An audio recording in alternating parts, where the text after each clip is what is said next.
I'm JoJo Calderwood. I'm a UFC flyweight fighter and my record is 14-4.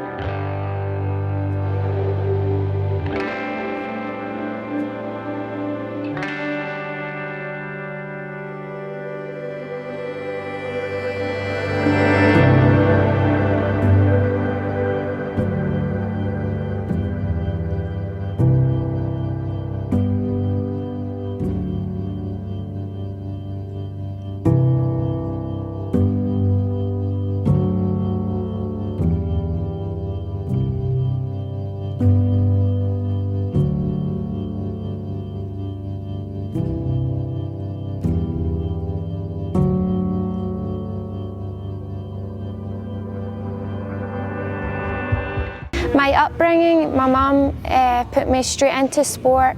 I was doing gymnastics at a very early age, and then I jumped into swimming, and I pretty much done that until I found Muay Thai, which was my love, and I just gave up everything for that and never looked back, and here I am now. First discovered MMA when I was doing Muay Thai. I gradually moved to a gym that was doing jiu-jitsu and wrestling, and they had a few MMA fighters there, and obviously my sole focus was on Muay Thai, and I kind of saw these guys training, and my Muay Thai record was getting to a point where it was hard to get fights, so I kind of was like intrigued, and then I started training alongside those guys, and I started off in jiu-jitsu and I absolutely loved it.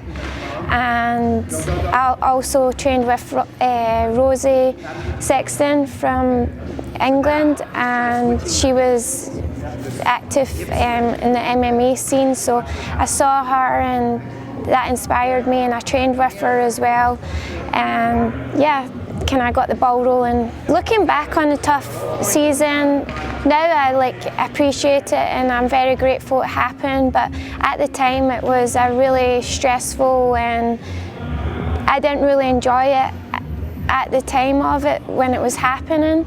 I felt like I was completely out of my comfort zone. I was away from my team. I know all the other girls were feeling the same, but I really struggled with those characters in the house, like the American girls. Like, I'm very quiet and kind of keep myself to myself. There was a lot of drama and just a lot of big characters that I kind of avoid. So that was hard, and also I felt like we were not training as much as what I would be doing at home.